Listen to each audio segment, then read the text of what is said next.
Hello everyone, welcome back. In this video, I'm going to show you how to connect Trading 212 to TradingView in 2026. For that, first of all, you need to open your web browser. Over here in the search bar, you need to search for tradingview.com. Once you are here on TradingView, simply either hover over to the products, then click on the option of super charts. You can also click on the search icon here on the top.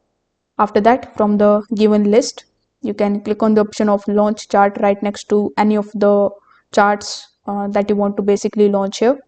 So for example, let's say I want to launch the chart of Solana. So as you can see, it is going to look something like this.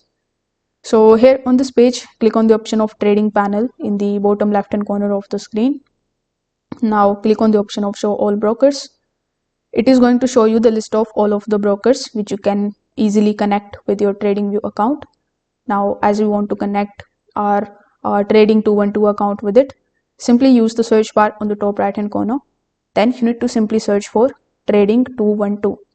Now, as you can see, after typing Trading 212 in the search bar, it showed nothing, which means that you can't actually connect Trading 212 account with TradingView in one click. So in this situation, I would recommend you to log in into your Trading 212 account simultaneously in a new tab. Afterwards, you can start analyzing the charts over here in TradingView. Once you are able to find the trade, you can put the long short tool from the tools list. Then you can punch your orders here inside your Trading 212 account very easily. So this way you will be able to use Trading 212 with TradingView together. If this video helped you out, consider subscribing to the channel and liking the video. Thanks for watching.